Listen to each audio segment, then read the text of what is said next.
So I spent the weekend reading two books and I cannot wait to share them with you.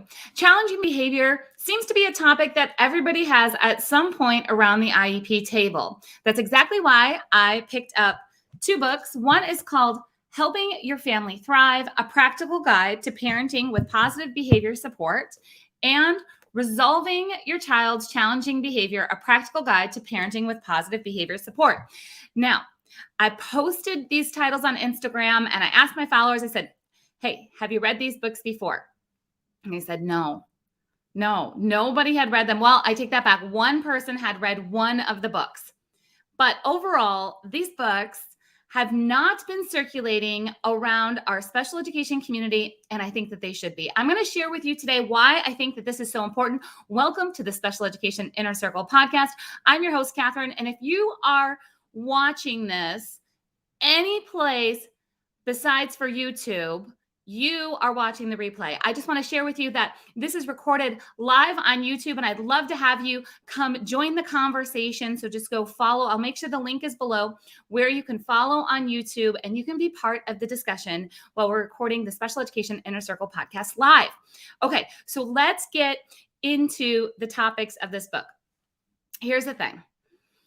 A lot of times when we hear the concept of challenging behaviors, there's a lot of defensiveness that comes up because there's a lot of labels that are being used that are hurtful, that feel very harming to the situation. And I want to encourage you that this is not one of those conversations. This is something that we are going to look outside of the label of a challenging behavior that's happening at school or home. And I want you to be open-minded if you have some maybe preconceived notions of ABA therapy or BCBAs, like don't turn this off, okay? I promise you there's a lot of different opinions that happen when it comes to these strategies. And what I love about these books is they position it in a way that is very customizable to a child, that it is a very flexible approach. And that's what we need. In fact, I just want to jump in and start with one of the big concepts in both of these books. So they go together because one of the authors is involved in both of the books. Both of the books are written by professionals and those who have parenting experience. That is very important, right? So I want to just share with you a way that they reworked some of the thoughts. So for example, a lot of times we talk about things as behavior management. And instead, throughout these books, they're talking about behavior support, that we're not managing a child, that we're supporting a child through something. And that is so important. In fact, I'm going to share with you, I'm going to open up to page 4 of Helping Your Family Thrive. And this book, it intros by talking about PBS, which is positive behavior supports. Sometimes it's called PBIS, positive behavior interventions and supports. In fact, many schools have implemented PBS or PBIS throughout their entire community. But this specific book is called Helping Your Family Thrive. And both of these books help bridge the gap between what's happening at school and what's happening at home, because we all know, especially in this topic of behavior, that we need to make sure that we are coordinating well between home and school so the child feels fully supported in both of those environments. So let me just go ahead. I'm going to flip here to share with you 4 bullet points. Elements of effective support. Core elements of effective support include understanding behavior, including the context in which it occurs and the purpose that it's serving. Developing comprehensive support plans that include proactive teaching and management strategies. It also needs to include improving lives, not only by addressing challenges, but also helping families thrive overall. And then it goes into understanding behavior. And this is important, that we understand this proactive approach, because a lot of times when we're sitting at the IEP table, we're talking about reactive strategies. This is what's already happening, therefore, and we missed a lot of the things that were happening beforehand, or we used the wait and see strategy, right? So we went from the, let's just wait and see, maybe this behavior is not going to continue to, and I don't even want to say be a problem. Maybe it's not going to continue to be a a significant issue for a child not to be able to access their classroom, or them not to be able to access some the different environments throughout the school and environment, or not be able to access some things in the community. Maybe we'll just wait and see. And that can be one of the most discouraging situations to be in, because then all of a sudden we go from wait to see to jumping into a bunch of jargon and talking about functional behavior assessments and talking about behavior intervention plans. And again, that's why I love these books, because they help bridge the two different kind of environments of school and home. And it takes away the jargon, and we start talking about supporting a child, because that's what we need. We need to stop looking at this in our old school way. I talk about the difference between old school and new school IEPs all the time. So old school, very reactive, very punishment based, very compliant, as in you have to do this right now this way, otherwise it's wrong. And instead, we need to start having some bigger conversations. In fact, I'm looking over here at my notes that I took when I was reading through these books, and I'm seeing that one of the big things that I wrote down here is that these books are focused on the bigger picture of improving lives. And that's how they word it. And I talk about this all the time. I talk about IEPs being written for the real world, not being written so a child is, completing a worksheet like their peers. Now, sometimes doing things like that, it's going to be important, or it's going to be something that we want to work towards. But really, when we're looking at this IEP, we're looking at it preparing a child for further education, employment, independent living. And our behavior support plans can be doing that also. We can be looking at the bigger picture of, we're not doing this so the child looks and acts like the other kids. We're doing this so we can reach the broader goals. I mean, here in the books, it talks about, reaching the broader goals of being able to get out into the community and see more things and do more things. And inside of our school community, being able to access all the different things, whether it's a structured classroom, or it's the unstructured playground, or it's a large group, activity like, going to an assembly. It's about being able to access all of those. So I'm going to go ahead and let's see, I have a note here that I'm supposed to share with you, page 8. So let's go ahead and talk about this for a minute. Let's talk about this really important of why we have to work on behavior support plans with the whole family involved, and making sure, especially when we're talking about functional behavior assessments and we're talking about behavior intervention plans, that we're taking certain things into consideration. Like, why are we doing this? Is it for the broader picture? Is it for the bigger goals? When we're talking about challenging behaviors, there's a lot of fear and panic that sets in for the family, right? Parents, there's oh my goodness. And then like, how is this going to impact my child long-term? We need to help them. And then of course we have the school that's like, well, this is our strategies and how to get this done. But if we're looking at the bigger picture of why is this behavior something that we need to address?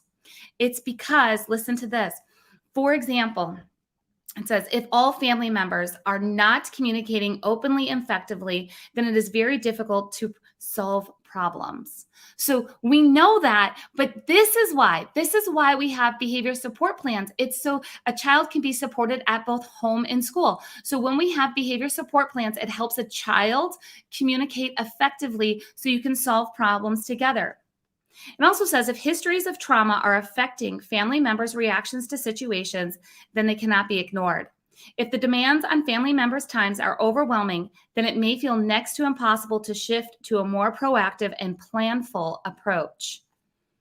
It recognizes the overwhelm. And I want all my teachers who are listening to this, the admins, the therapists, to hear the overwhelming stress for a family who is trying to figure out how to support their child so their child is not having the meltdowns, is not shutting down, is not, having explosive behaviors. It can be overwhelming. So doing this proactive approach a lot of times feels very, I'm going to actually say easy in our schools compared to at home. I can actually share that as a teacher. So, in my first few years of teaching, I like nailed the whole behavior support plan. I'm going to call it behavior support plan, but we had all these strategies put into place and everything was like going really, really well. We had this like season in my classroom. Everything was really, really well. And I can remember some parents coming to me in their individual parent teacher conferences. And they were like, hey, this is what's happening at home. Are you seeing this at school? Right? We hear those conversations all the time. And I was like, no, we don't have that. And they're like, well, this is what's happening. This happens at home. And then my child does this. And I go, no, we don't have that. I think it's because at school we have, and I showed all the different supports that we had and the schedule that we kept and the supports, physical supports, verbal supports, all the things that we had into place. And the parent was like, well, I can't, there's no way I can do all that at home. And I was like, well, that's what works. Like, this is what's happening. Now, how naive of me. I was not a parent at the time. Okay. I am a parent now. And oh man, if I could go back and like whisper into my ear, right, and talk to my younger stuff and say, there's no way parents can do this. Like, it's impossible to replicate a lot of the things that we can put in school. It's impossible to do that at home. So we have to figure out what is possible between home and school when we're putting together these behavior support plans. So here, let's look at this next sentence here. For this reason, it may be important to ensure that the timing and initiating and engaging in the family-focused approach, as described, the things that they're talking about in this book, for everyone to be involved, it's important that we have the timing right. Meaning, like, we cannot put together all of this behavior support plan and just say, here we go. Sometimes we have to ease into it. We have to look at the reality of what is possible at both home and school. So I'm just going to share that the rest of this Helping Your Family Thrive book talks about setting the bigger picture and the broader goals, including a family vision statement. And I want to encourage parents, if you're like, okay, my child has a functional behavior assessment coming up, or they have a behavior intervention plan, and especially if that feels scary for you, I want you to consider getting Helping Your Family Thrive so you can start seeing the big goals that you can actually bring to the team and say, listen, I know that we need this plan. I know that it helps my child. I want to make sure that we're setting up this plan for success, not just in the classroom, but also outside of the classroom. So that's what Helping Your Family Thrive will do. Now let's talk about this one. It's resolving your child's challenging behaviors. And this is where we get a little bit more into the nitty-gritty of collecting data and really talking about what are challenging behaviors. Like, why do we always talk about behaviors in a negative way, right? We all use behaviors to negotiate what we want in life. I actually took that from out of that book. Okay, I loved that sentence. Yes, we all use behaviors to negotiate what we want in life. So what truly is a challenging behavior? So I made some notes for you on this one too. It's considerations of behaviors that need to be addressed. Okay, so what type of impact are the behaviors having? So for example, if a behavior is delaying the learning or development from a child, in other words, they can't access their classroom, that's going to be a challenging behavior, right? That we need to do something to support the child. If it's causing a disruption of family or community life, if it's causing alienation of children and families and just community members, if it's damaging relationships, these are all things that are very important. It's not just black and white of, oh, that behavior is different, therefore we need to change it. No, challenging in this context means that it's actually stopping a child from accessing environments. It's causing strain on relationships. It's making sure that we're looking at behaviors in a way that approaches the whole child and the environments that they are in, versus just saying all children need to do this. And that's really important. So if you are a parent who you're like, yeah, I think we need to dive deeper into how are we going to address which behaviors need to be supported more? How do we take the data? How do we track it? And you want to read other stories on how this plan has been successful, that's where resolving your child's challenging behavior comes in. And it's important for you to know that it takes the jargon out of this. So in fact, they're calling a functional behavior assessment gathering and analyzing data, which is what it is. We come up with these terms in special ed, right? FBAs, functional behavior assessment, which is really just gathering and analyzing data, which is what we need to do so we can make smart decisions, right? So I'm going to encourage you to pick up this book if you want to bridge that gap between home and school and you want to talk about data and you want to talk about how to collect it. You want to talk about what to do with it. So the first book, Helping Your Family Thrive, this is really talking about how to set the big goals with your family. You can include the school, how to make sure that you are supporting in a whole child way. The second book is making sure that you know the strategies to collect all the data and truly start to speak the same language when it comes to that conversation between home and school. You know, I have seen some really terrible situations in special education when it comes to behavior, but I've also seen some really beautiful support plans that have truly helped a child turn into, just who they're supposed to be, right? That they felt safe, that they had the skills, they had the communication.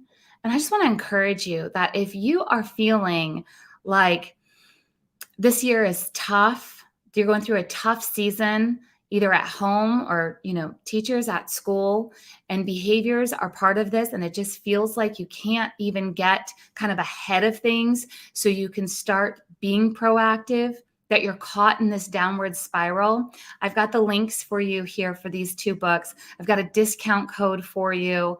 Go pick them up and hit reset and start looking at that bigger picture and start changing the conversation from managing a child's behavior to supporting a child's behavior to including the whole family and realizing that plans have to be different at home and school, but they can be similar. They can be supportive of each other.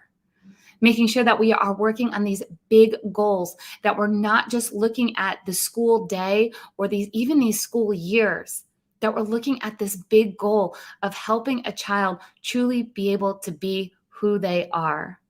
I want to encourage you that if you loved this episode and you're like, yes, I need to hit this reset, I need those resources, could you please go ahead and leave a comment, leave a like. If you're listening on Apple Podcasts, leave a 5-star review. Every time you like, comment, share, leave a 5-star review. It helps more parents and teachers find the resources that they need, something different, something that, like I said in the very beginning here, I'm talking about these books on Instagram and everybody's like, I've never heard of them before. We got to get resources like this out. We got to start the conversation.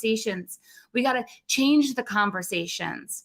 And that's what we do when we share the knowledge. So I appreciate every like, comment, share, 5-star review. It truly does help spread this information out to more parents and more families. Of course, you'll also find below the links for you to get a free IEP checklist, and you can learn how to become a master IEP coach. I'll see you guys next time on the Special Education Inner Circle podcast.